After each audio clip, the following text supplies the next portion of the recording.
"You're violating HOA Code 14B and I'm filing an official complaint." I turned around mid-rake, leaves still stuck to my gloves, and there she was, Kendra Billings, vice president of our HOA, hands on hips, short blonde bob bouncing with rage. This woman had been circling my property like a hawk ever since I put in the raised garden bed last month. Now, apparently, it was the solar-powered string lights I'd installed on my porch rail. "You better take those down before sunset," she snapped, pointing like she was dispatching a SWAT team. "Those aren't approved and you know it." I barely held back a laugh. "Kendra," I said slowly, "I think you're confused." "No, Brandon," she barked, jabbing the air with a printed sheet of our HOA regulations. "It's right here. Decorative lighting must be white, not multicolor. Yours are blue and green." "That's a violation." I took a step toward her, wiping my hands on my jeans. "You sure about that?" "I'm on the HOA executive board, Brandon. You think I don't know the rules?" I tilted my head. "Funny, I wrote them." Kendra froze. Not figuratively, literally froze like someone had just unplugged her. She blinked. "What do you mean, you wrote them?" "I was the HOA president 5 years ago," I said. "I rewrote the bylaws during the 2019 code overhaul. That color restriction only applies to holiday lighting displays running past January 15th, not decorative solar lighting." Her face turned the same shade as a ripe tomato. "That's not. That can't be right." I walked over to the porch, plucked the laminated regulation page off the post she had taped it there earlier in the morning, and flipped it to the back. Page 3, Clause 7. Year-round solar lighting for safety or decoration is permitted in any color, provided it does not flash or blink. She yanked the paper out of my hand and stared at it like I'd just performed a magic trick. "Don't worry," I added. "I've got the original draft with my name on it, filed with the city. Want me to grab it?" She didn't answer, just turned on her heel and stormed down my walkway, muttering something about checking with the board. I watched her go, shaking my head. Kendra had been on a power trip ever since she got voted in last year. But now I had her attention. And something told me this wasn't going to be the last time she came stomping up my lawn. What she didn't know, I wasn't done with her either, not by a long shot. I didn't see Kendra for the next few days, which was unusual. She was normally out before sunrise with that ridiculous clipboard, peering into yards like she was casing them for a heist. But by Thursday, her white crossover SUV was back in its usual spot at the corner of Ivy Ridge and Magnolia Trail, the self-appointed border patrol of our neighborhood. I was trimming the hedges when she finally reappeared, flanked by 2 people I didn't recognize. A balding man in a tucked-in polo and a woman holding a leather binder. They walked right up my driveway like they'd rehearsed it. Kendra's mouth was tight, like she was chewing on nails. "Brandon," she said, voice formal and clipped. "This is Martin Greaves, our HOA compliance officer, and this is Cheryl from the management company." Martin looked like he hadn't smiled since the Bush administration. Cheryl gave me a nod but didn't say anything. Kendra took out a manila envelope and passed it to me like she was serving a subpoena. "You're being issued a notice of non-compliance under Section 12F, unauthorized structure in the front yard." I opened the envelope. Inside were photographs of my new rain collection barrel tucked neatly behind a hedge, barely visible from the street. I'd installed it 2 weeks ago during the drought advisory. I raised an eyebrow. It's eco-certified. The city gives tax credits for these." Martin spoke for the first time. "The HOA covenants prohibit any freestanding receptacles visible from public view." I gestured to the hedge. "It's not visible unless you're climbing into my flower bed with a zoom lens, which, judging by these photos, someone clearly did." Cheryl cleared her throat. "We have to enforce consistent standards. Several residents have expressed concerns." "Which residents?" I asked. Martin adjusted his belt. "That information is confidential." I stepped back, folded my arms. "Let me guess. One of them standing right here." Kendra's eyes narrowed, but she didn't take the bait. I glanced back at my porch. Funny, I had a feeling this might happen. I walked inside, leaving the door open. Less than a minute later, I returned holding a binder of my own black, leather-bound, and heavy enough to stop a car. I flipped it open and held it up so they could all see. City Ordinance 47-3. Any rain collection system under 50 gallons, concealed from street view, and not connected to power does not qualify as a structure. It's legal, and it's exempt from HOA regulations so long as it meets those criteria. I pointed to the city seal stamped on the copy. Cheryl adjusted her glasses. I kept going. Furthermore, per the HOA's own bylaws, page 6, Section 9, any rules not updated during the last code revision are considered subordinate to local law. And since this was never updated after the 2019 revision, it's unenforceable. Martin looked at Cheryl. She was already flipping through her binder, face growing more unsure with every page. Kendra's voice was thin now. We were told the board had final say. I looked at her directly. That's not how this works. The HOA can't override state or city code. You'd know that if you'd actually read the revision packet instead of using it as a coaster. Cheryl took a deep breath. We'll have to review this, I nodded. Take your time. I've already sent a copy to the city attorney's office, just in case. Kendra's mouth opened, then closed. They left without another word. That night, I found an anonymous flyer taped to my mailbox. Concerned residents against non-compliance. Inside was a blurry photo of my rain barrel with the caption, "Is this the future of our neighborhood?" I couldn't help but laugh. The font was Comic Sans. But it got me thinking Kendra wasn't acting alone. Somebody else on the board, maybe more than one, was helping her stir this pot. And if they were willing to break their own rules to try and shut me down, who else had they done this to? So I started digging. I filed a Freedom of Information request with the city for all recent complaints filed by the HOA. What I got back was a spreadsheet dating back 18 months, over 70 complaints. 70. And more than half were filed against properties on the east side of the neighborhood, the older homes, mostly retirees and veterans. I matched names. Same pattern every time: petty violations, bird feeders, lawn height, wind chimes, all targeting people least likely to fight back. I took it further. I visited 3 of the homeowners on that list. One was a retired firefighter named Alan. The HOA fined him for planting a tree without written approval, even though it replaced one that had fallen during a storm. Another was a widowed nurse named Gloria, who was threatened with a lien over a wheelchair ramp her son installed after her hip surgery. They all had one thing in common: none of them knew how to fight back. But I did. I started documenting everything. I recorded interviews with each homeowner, with their permission, of course. I took photos of their properties, their violation letters, their canceled checks. I built a case one file at a time. Then I requested the HOA's financials. That's when I found the real rot. Over $20,000 in administrative fees had been paid to a consulting firm called Belridge Solutions. Problem? Belridge didn't exist, at least not as a licensed business in the state. The address listed on the invoice was a UPS store in a strip mall 30 minutes away.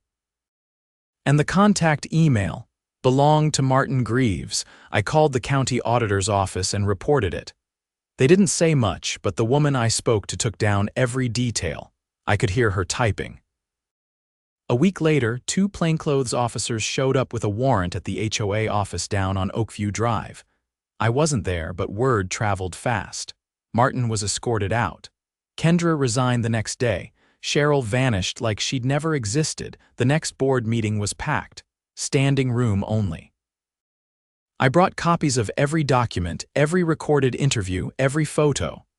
I laid it all out on a projector screen in the community clubhouse. People gasped. One woman cried. Alan stood up and shook my hand in front of everyone. The board was dissolved by vote that night. A temporary oversight committee was elected with volunteers from every street. I was asked to chair it. I declined. I'm not here to rule, I said, just to make sure no one else ever does. As I walked out that night, I passed the old bulletin board near the clubhouse entrance. Someone had pinned a new flyer in place of the usual HOA notices. It read, "Power belongs to the people who pay for it, not the ones who abuse it."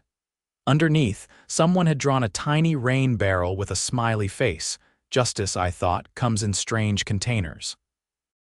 3 weeks after the board was dissolved, the neighborhood was quieter than it had been in years. No more anonymous notices taped to mailboxes. No more clipboard patrols.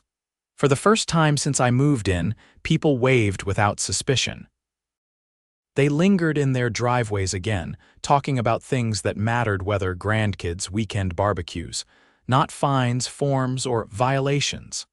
But peace wasn't the end of it, not for me, because there was one thing that still didn't sit right.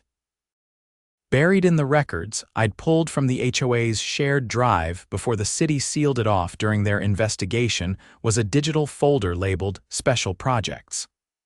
Most of it was fluff, landscaping proposals, old newsletters, meeting agendas, but one file caught my eye. It was a scanned letter dated 18 months earlier, addressed to the county zoning office. The letter requested a change in easement designation for 6 properties along the southern edge of the neighborhood properties that bordered a wooded area the HOA had long claimed was communal. But the kicker. The letter was signed by Kendra Billings, using a forged digital signature of the former HOA president, the one who'd moved to Arizona the year before I moved in. I drove straight to the county office the next morning. The woman behind the zoning desk, Denise, was sharp and didn't waste time. "Oh yeah," she said, flipping through the file I handed her. This one raised eyebrows. We flagged it, but the board sent in an affidavit claiming unanimous approval from all 6 homeowners. That settled it. I leaned on the counter. Those homeowners never signed anything. "I spoke to 3 of them last month. They didn't even know about it." Denise frowned. "You're saying those signatures are fake?" "I'm saying the whole request was fraudulent." She scanned the letter again, jaw tightening. "If that's true, then someone altered property boundaries without legal authority. That's criminal. Possibly second-degree fraud, maybe more." Within 48 hours, investigators from the county assessor's office were on it. They found that the HOA had used the forged easement change to rezone a strip of land behind those 6 homes' land that was formerly considered part of each property's backyard. The zoning change allowed the HOA to claim it as common green space and lease it to a local landscaping company, which had been quietly dumping filled dirt and mulch over the past year. That company, owned by Kendra's cousin, I knew then this went deeper than a power trip.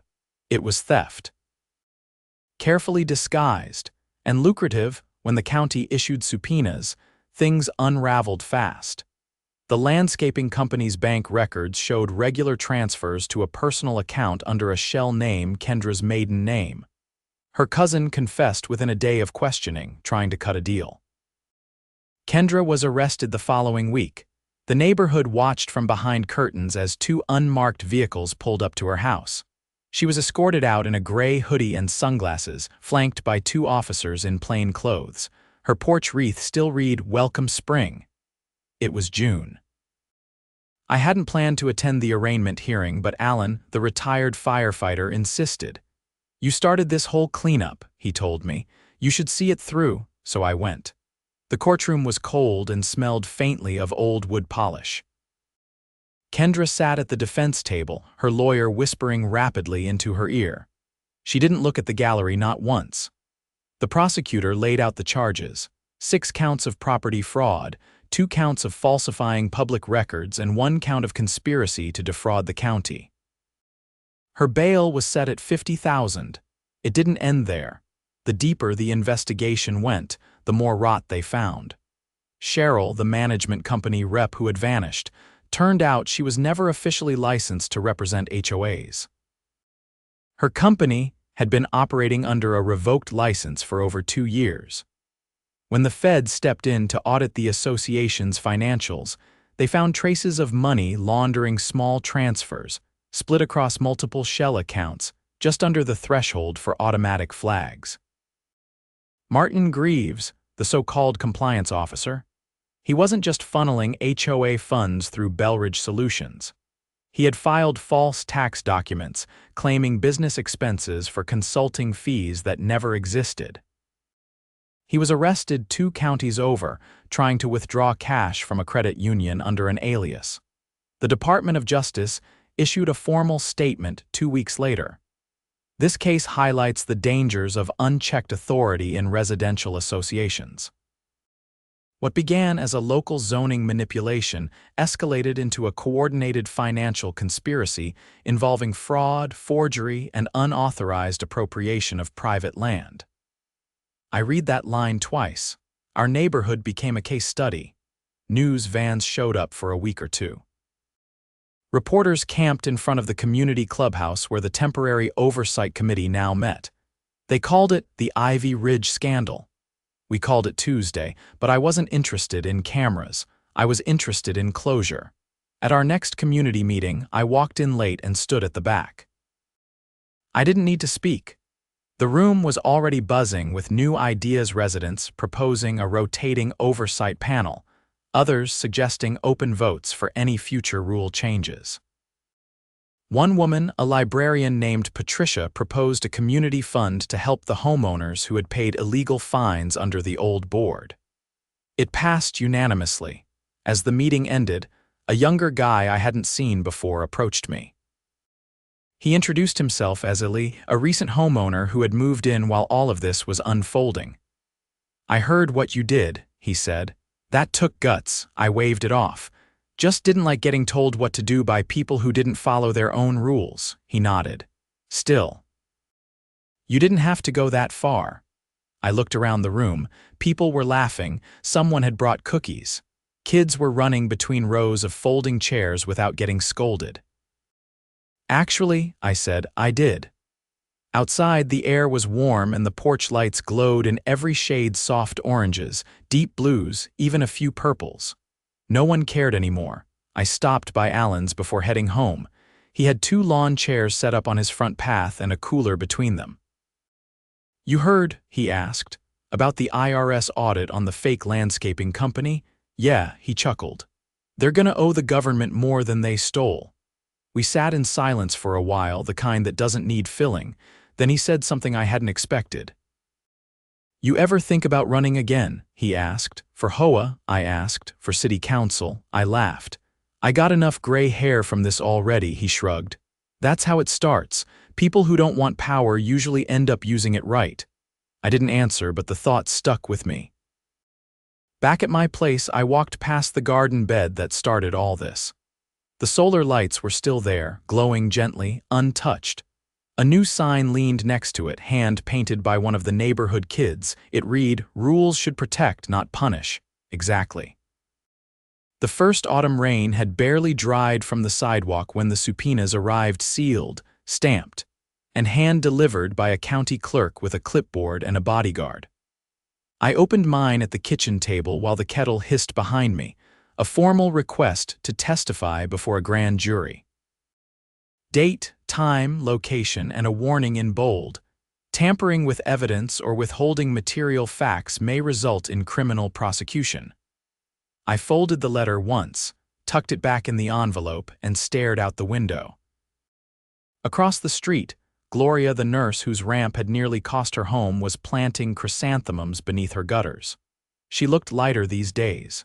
We all did since the arrests, but I had a feeling things were about to get heavier again. The hearing was scheduled for the following Tuesday.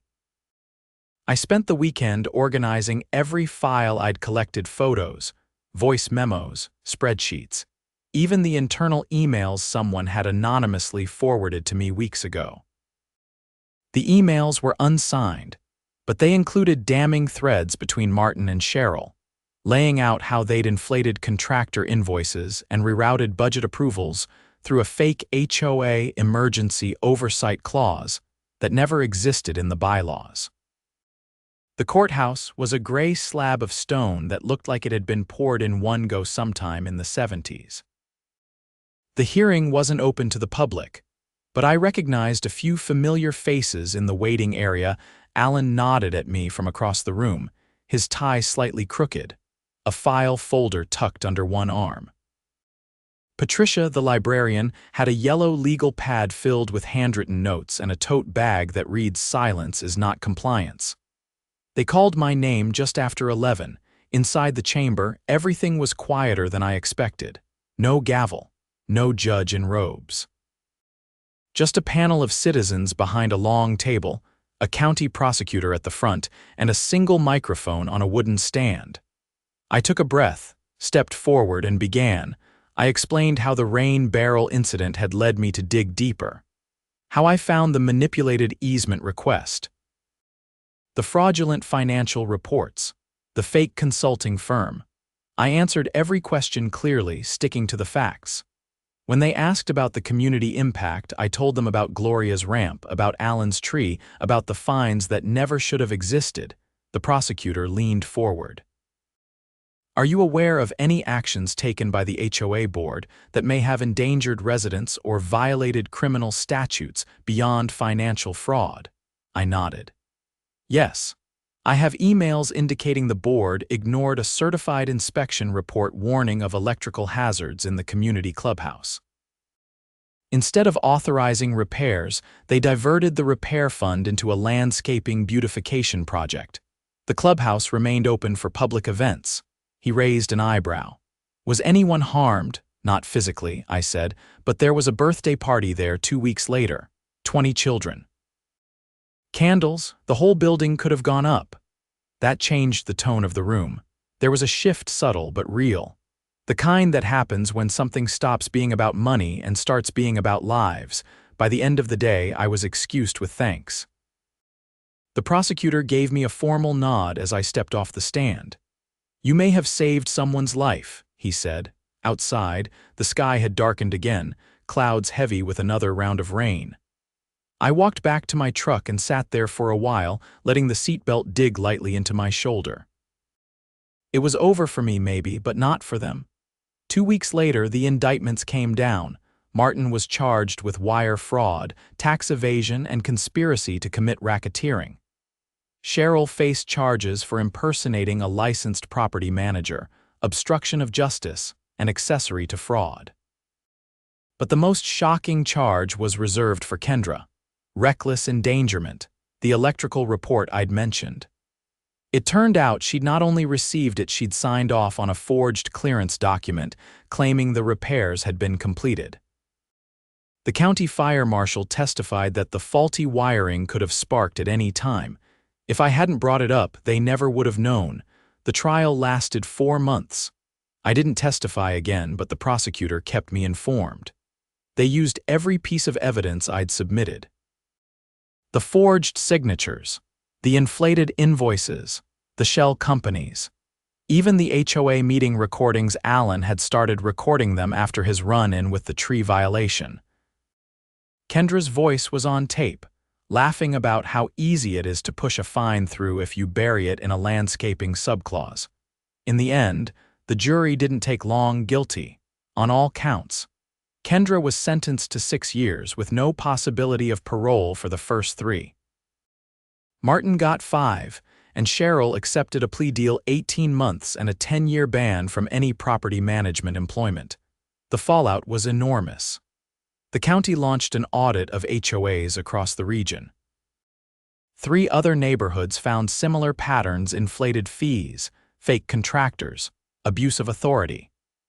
A new oversight board was formed, separate from any HOA influence, to monitor residential associations.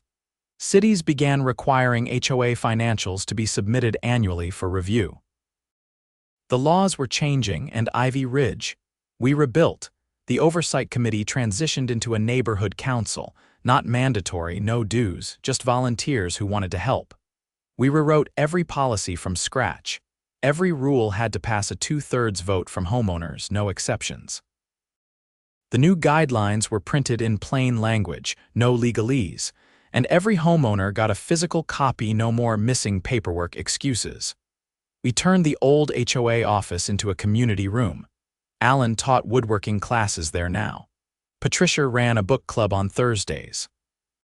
The kids painted a mural on the side wall, a big tree with handprints for leaves. You could still see the faint outline of where the old HOA seal had been scrubbed off the door. One afternoon, I was cleaning out my garage when Ali, the newer homeowner who'd asked about city council, walked up holding a clipboard. "Got a minute?" he asked. I brushed sawdust off my hands. "Sure. We're putting together a neighborhood emergency plan. Coordinated contacts, storm prep, basic first aid training. Thought you might want to help organize." I raised an eyebrow. "You're organizing it," he nodded. "Somebody has to." I smiled, genuinely this time. "Let me get my boots." We walked the block together, knocking on doors, asking questions, explaining the plan. People listened. They signed up. Not because they had to, but because they wanted to. At sunset, we passed by the old clubhouse. The porch lights were on, not white, not multicolor. Just warm, inviting. Ali looked at me and said, "You know, I think people are going to read about what happened here one day." "Maybe," I said, "but I hope they learn from it more than anything else." He nodded. "Still, you did something real here." I thought about that for a second. Then I looked out over the neighborhood, the gardens, the porches, the kids riding bikes again without getting yelled at for chalk drawings. "I didn't do it alone," I said. He smiled. "That's how it should be." We parted ways, and I headed back toward my driveway. The garden bed was blooming again, thick with late-season basil and marigolds. The solar lights blinked on as I passed, casting quiet pools of color on the brick path. There was no more yelling, no more threats, just neighbors who remembered what it meant to live beside one another. And one less HOA reminding us what happens when power answers to no one.